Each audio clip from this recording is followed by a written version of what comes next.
अब इसके बाद चालू कर दिया 11वां प्रश्न। ठीक है, 11वें प्रश्न में लिखा है हमको समीकरण हल कीजिए। समीकरण हल कीजिए। सवाल क्या लिखा है? 5x - 3 बराबर 3x - 5। ठीक, अब इसमें ध्यान देना अपन को, इसमें क्या लिखा अपन को? समीकरण हल कीजिए। समीकरण हल करने का मतलब क्या होता है कि समीकरण में जो x y लिखा है उसका हमको मान निकालना है। ठीक है, तो इस वाले सवाल में हमको समीकरण में क्या लिखा? x लिखा हुआ दोनों तरफ, तो मतलब हमको x का मान निकालना है। तो इसके लिए अपन क्या करेंगे? पहले x वाली संख्या को एक तरफ करेंगे और बिना x वाले को दूसरी तरफ। तो 5x अपनी जगह लिखा, ये बराबर के निशान के इस तरफ क्या लिखा है? 3x। तो इस 3x को जब इस तरफ लेके आएंगे तो ये हो जाएगा -3x। ये -5 अपनी जगह पे है अभी। ये -3 को जब इस तरफ लेके आएंगे तो ये हो जाएगा +3। ठीक, अब 5x में से 3x घटाए तो कितने बचे? 2x। और 5 और 3 दोनों के चिन्ह अलग अलग हैं, एक माइनस वाली संख्या और एक प्लस वाली है, तो ये घटेंगे। तो -5 में से +3 गए तो कितने बचेंगे? 2। और बड़ी संख्या माइनस की इसलिए माइनस लगा देंगे।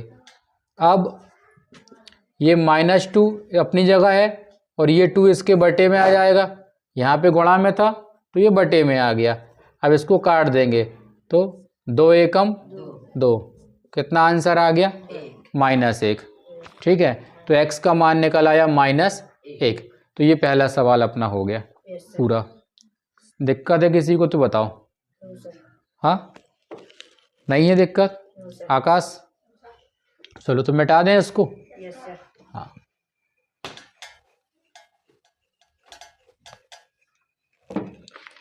अब इसके बाद अगला सवाल देखना, इसमें कौन सा वाला करेंगे अपन? इसका सवाल एक समबहुभुज की भुजाओं की संख्या ज्ञात कीजिए जिसकी प्रत्येक बाहु कोण की माप 45 अंश है। ठीक है, ये 12वां प्रश्न है। तो समबहुभुज की भुजाओं की संख्या ज्ञात करना है और प्रत्येक बाहु कोण की माप 45 है। तो निकालना क्या है? समबहुभुज की भुजाओं की संख्या। ज़्यादा बड़ा नहीं करना, शॉर्टकट में इस सवाल को अपन कर देंगे। जो चीज़ निकालना है वो अपन यहाँ लिख रहे हैं अभी। ठीक है, ये 12वें का हल है।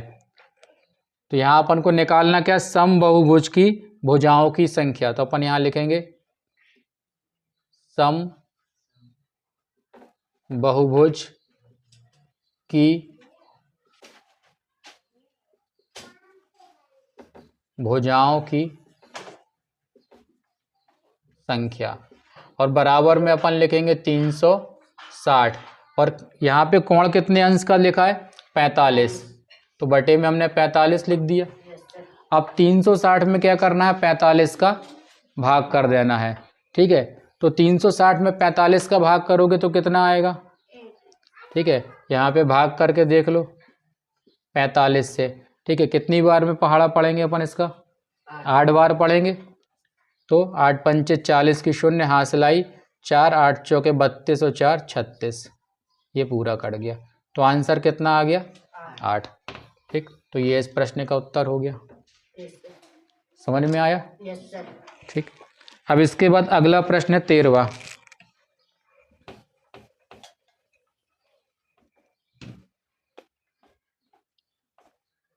13वें प्रश्न में हमें बोला गया है कि अभाज्य गुणनखंड विधि से संख्या 729 का वर्गमूल ज्ञात करना है।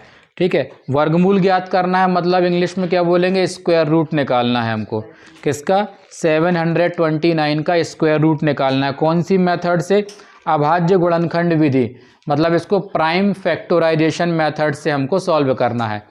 ठीक है, तो अब 729 के गुणनखंड निकालेंगे अपन। सवाल है अपना 729। तो ये अभाज्य गुणनखंड विधि लगाएंगे। इसमें कौन सी संख्या से भाग करेंगे इसको?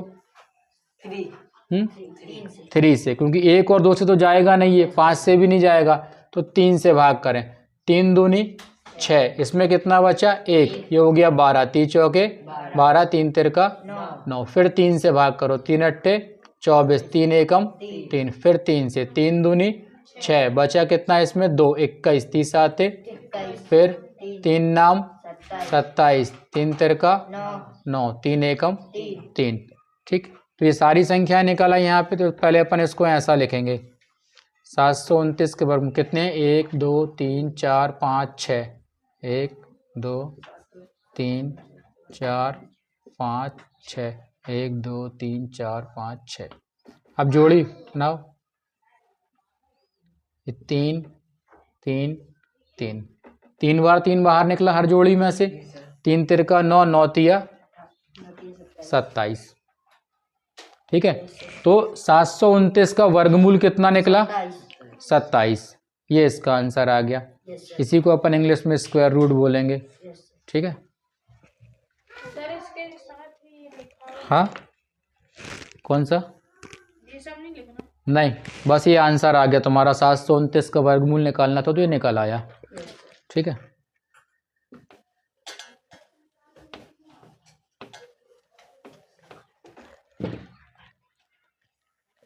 इसके बाद क्वेश्चन नंबर 14 देखो, 14 नंबर का प्रश्न। 14वें नंबर के प्रश्न में लिखा है कि वह सबसे छोटी संख्या ज्ञात कीजिए जिससे 256 को गुणा करने पर पूर्ण घन प्राप्त हो जाए। पूर्ण घन, घन मतलब क्या होता है, क्यूब। ठीक है ना, वर्ग मतलब स्क्वायर और घन मतलब क्यूब। तो 256 जो है, इसमें कौन सी छोटी से छोटी संख्या का गुणा करें कि ये संख्या पूर्ण घन बन जाए, मतलब ये संख्या भी पूर्ण घन नहीं है। तो इसके लिए पहले अपन क्या करेंगे, 256 के गुणनखंड निकालेंगे। ठीक है, कौन सी संख्या से भाग करेंगे, 2 से, 2 एकम 2 दूनी, ये हो गया 16, 2 अट्ठे, फिर 2 से 2 छिंग, 2 चौके 8, फिर 2 से 2 तिया 6, 2 दूनी 4, फिर 2 से 2 एकम, इसमें 1 बचेगा 12, 2 छिंग 2 अट्ठे 16, 2 चौके 8, फिर 2 दूनी 4, 2 एकम 2। तो यहाँ पर अपन लिखें 256, 2 कितनी बार आया, 1 2 3 4 5 6 7 8। ठीक है, 1 2 3 4 5 6 7 8, 8 बार है ना, 1 2 3 4 5 6 7 8। अभी इसमें जब घन बनाते हैं अपन तो 3 संख्याओं की जोड़ी बनना ज़रूरी है। तो यहाँ पर यदि अपन जोड़ी बनाएं तो इसकी जोड़ी बन गई 3 संख्याओं की, इसकी भी 3 संख्याओं की जोड़ी बन गई, लेकिन यहाँ पर 1 2 कम पड़ रहा है, जोड़ी नहीं बन पा रही। तो यहाँ पे आंसर क्या आया हमारा, 2। मतलब जिस चीज़ की जोड़ी नहीं बन रही, मतलब वही चीज़ इसमें कम है। तो इसका मतलब हुआ कि 256 में यदि हम 2 का और गुणा कर दें तो ये संख्या भी क्या बन जाएगी, पूर्ण घन बन जाएगी। तो यहाँ पर अपन उत्तर क्या लिख देंगे, तो यहाँ पर क्या करना है अपन को, ये वाली संख्या का क्या हो रहा है, एक संख्या यहाँ पे कम पड़ रही है। ठीक है, तो ये वाली संख्या जो कम पड़ रही है वो कौन सी संख्या है, 2। ठीक, तो यहाँ पर अपन इसका उत्तर क्या लिखेंगे, वह छोटी संख्या बराबर 2, वह छोटी संख्या बराबर 2 है। अब इसके बाद 15वां प्रश्न देखना। 15वें प्रश्न में लिखा हुआ है, यहाँ ध्यान दो, अनुपात 2:5 को प्रतिशत में परिवर्तित कीजिए। इसको परसेंट में चेंज करना है, किसको, 2:5 को प्रतिशत में बदलो। तो इसके लिए अपन क्या करेंगे, जो 2:5 है इसको पहले हम काय के रूप में लिखेंगे, बटे के रूप में। बटे के रूप में लिखने के बाद हम इसमें गुणा करेंगे 100/100 का। ठीक, अब ये जो 2/5 है इसको हम 100 के साथ लिखेंगे, सिर्फ 2/5 गुणित 100, और ये वाला 100 है वो पूरे के नीचे कर देंगे हम ऐसे। ठीक, अब इसके बाद इस वाले 5 से ये 100 कट सकता है ना, काट दो इसको, कितनी बार में कटेगा, 20 बार में। अब ये 20 का गुणा 2 में करेंगे तो कितना है, 40, बटे में कितना है 100, तो आंसर आ गया 40%। ठीक है, समझ में आया? Yes sir. तो यहाँ पे जो भी संख्या तुमको आती है, मान लो 2:5 के बदले कहीं 3:5 आ गया, करने का तरीका यही रहेगा, 100/100 से गुणा करोगे और ये वाली संख्या जो है इस ऊपर वाले 100 के साथ आ जाएगी और इस संख्या से इसको काट देना है। काटने के बाद जो संख्या बचेगी उसका यहाँ गुणा कर दोगे, इस तरीके से लिखेंगे और बटे वाले 100 को अपन % में बना के लिख देंगे। Yes sir. ठीक, अब इसके बाद अगला प्रश्न देखो।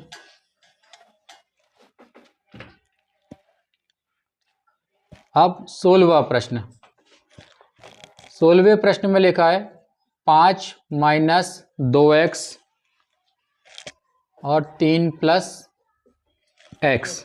5 - 2x और 3 + x का गुणनफल ज्ञात कीजिए। Find the product of 5 - 2x and 3 + x। इनका हमको प्रोडक्ट निकालना, प्रोडक्ट मतलब गुणनफल। तो अब गुणा कैसे करेंगे इन दोनों संख्याओं का? यहाँ पर ये 5 है, इसके साथ हमने लिखा 3 + x, इस वाले 5 के साथ ये पूरा ब्रैकेट, फिर ये 2x है, इसके साथ हम लिखेंगे 3 + x, इस वाले ब्रैकेट को हमने दोबारा लिखा इसके साथ। अब ब्रैकेट ओपन करेंगे तो गुणा हो जाएगा, मल्टीप्लाई हो जाएगा। 5 का 3 में करो, 5 × 3 = 15, 5 का गुणा x में करेंगे तो 5x।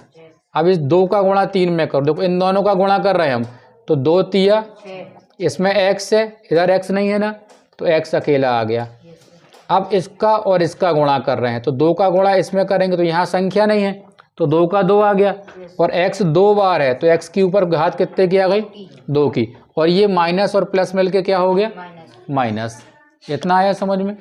ठीक, अब इसके बाद 15 अपनी जगह रहेगा, ये 6x और 5x इन दोनों को अपन घटा सकते हैं क्योंकि एक संख्या प्लस है और एक माइनस, तो कितना बचेगा? 1x। 6x में से 5x घटाए तो कितने बचे?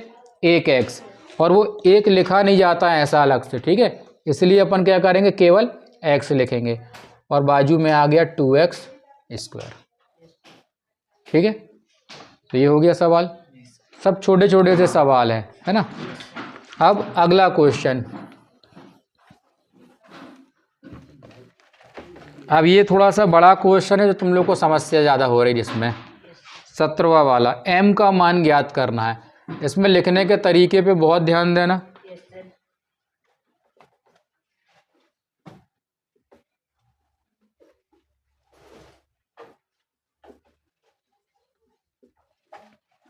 देखो सवाल लिखा है -3 और इसके ऊपर पावर लगी है m+1 की। -3 के ऊपर पावर है m की, 5 की, और -3 के ऊपर पावर लगी है 7 की। अब इसमें ध्यान क्या रखना है कि ये संख्या जो पावर में लिखते हो थोड़ा छोटा लिखना है, ठीक है। इनके बाजू में मत लिख देना है, इनको बाजू में लिखोगे तो गलत हो जाएगा तुम्हारा। जो चीज़ पावर में है उसको थोड़ा ऊपर लिखेंगे और छोटी राइटिंग में लिखना है। अब यहाँ पर ध्यान देना कि इन दोनों संख्याओं के बीच में क्या लगा है? गुणा। जब संख्याएं एक सी होती हैं और बीच में गुणा का चिन्ह होता है तो जो ऊपर की पावर होती है वो जुड़ जाती है। तो यहाँ पर इन जुड़ेगी तो अपन कैसे लिखेंगे? -3 को एक बार लिखेंगे और इनको प्लस में लिखेंगे, ऐसा छोटी राइटिंग में, m+1 + 5, और बराबर में इसको लिखा -3 की पावर 7। ठीक है, तो यहाँ पे अपन ने संख्याएं थोड़ा छोटी राइटिंग में लिखना। तुम लोग क्या करते हो? बड़ी राइटिंग में लिखते हो, इसीलिए गलत हो जाता है। अब ये -3 से -3 कट गया तो केवल क्या बचा? m+1 + 5। इधर पे क्या बचा? 7। अब ये बड़ी राइटिंग में लिखना क्योंकि अब ये घातें हैं, ये नंबर कट गए, केवल घातें बची हैं, तो घातें अब संख्याएं बन गई यहाँ पर। अब m, ये 5 और 1 6, फिर जिस 6 का पक्षांतर कर देंगे तो ये माइनस हो गया, तो आंसर कितना आ गया? 1। समझ में आ गई बात? ठीक है, तो ये सवाल ऐसे करना है और ये m का मान। यहाँ पे कोई भी सवाल आता है संख्याएं बदल जाएंगी लेकिन तरीका अपन को ध्यान रखना है। ठीक, चलो अब इसके बाद एक आध सवाल और। कौन सा? इसके नीचे वाला नहीं, अभी इसके बाद एक सवाल देख लो तुम लोग, 19वां वाला। जो अभी आसान सवाल है, सिंपल है, जिनको तुम आसानी से समझ सकते हो। अभी अपन उतने सवाल बस देख लें। 19वां प्रश्न, 4.5 गुणित 10 के ऊपर 4 की घात। ठीक है, इसको हमको बोला गया संख्या 4.5 गुणित 10 की ऊपर 4 की घात को सामान्य रूप में व्यक्त करो। सामान्य रूप मतलब जिसमें दशमलव भी नहीं होना चाहिए और कोई और संख्या नहीं होनी चाहिए। ठीक है, ऐसी घात वगैरह नहीं होना चाहिए। तो इसके लिए अपन क्या करेंगे, सबसे पहले यहाँ ध्यान दो, ये दशमलव के बाद कितनी अंक है, 1 अंक है। ठीक है ना, तो दशमलव अलग करेंगे तो बटे में कितना आ गया, 10, और बाकी हमने इसको ऐसे ही लिखा रहने दिया। दशमलव अलग कर दिया तो दशमलव के बदले में क्या आ गया, 10। अब यहाँ पे 10 के ऊपर कोई पावर लगी है क्या, नहीं लगी ना घात। जब कोई घात नहीं लगी तो मतलब कितने की घात है, 1 की घात है। ठीक है, तो अब इसको अपन कैसा लिखेंगे, ये जो 1 की घात है ना, जब ये संख्या ऊपर जाएगी तो वो 1 की घात कौन सी हो जाएगी, माइनस वाली, तो -1, और ये है 10 की घात 4। अब देखो ये दोनों संख्या एक जैसी हैं और बीच में काय का चिन्ह है, गुणा का, तो घातें जुड़ जाएंगी। तो अपन ने लिखेंगे 10 को एक बार, -1 + 4। अब ये 4 में से 1 घट जाएगा, कितना बचा, 3। 10 के ऊपर 3 की घात आ गई। 3 की घात का मतलब इसको हम ऐसा लिख सकते हैं, 3 बार 0। ठीक, तो यहाँ पे कितना हो जाएगा, 45,000। 45 का गुणा 1 में करो, 45 एकम 45, 3 0 के 3 0। हो गया सवाल, समझ में आया। ठीक है, एक आखिरी सवाल और बता रहे हैं बस, ये आखिरी सवाल है अपना 20वां।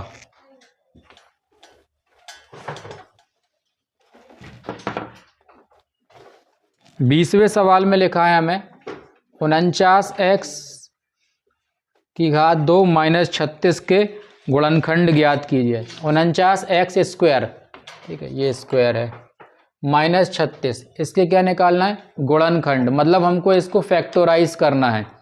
ठीक, इसको करने के लिए सिंपल हम क्या करेंगे, 49 को हम क्या लिख सकते हैं, 7 का वर्ग कितना होता है, 49 होता है, 7 7 है, तो 7 का वर्ग 49, तो 49 को हमने 7 की घात 2 के रूप में लिखा। 36 को हम क्या लिख सकते हैं, 6 की घात 2, क्योंकि 6 6 36।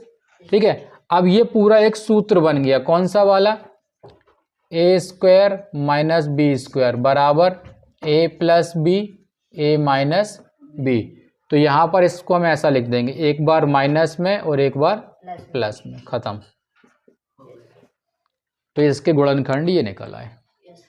क्लियर है सबको, ये सूत्र है, तुमको याद रहेगा तो लिख देना सूत्र साइड में, अच्छा रहता है पेपर में, और नहीं याद आता है तो फिर छोड़ देना, लेकिन गलत मत लिख देना कि याद नहीं आ रहा तो कुछ का कुछ लिखा है अपन। ठीक है, तो गलती करने से अच्छा है इसको छोड़ देना, और याद रहे तो लिख देना, अच्छी बात होती है। ठीक।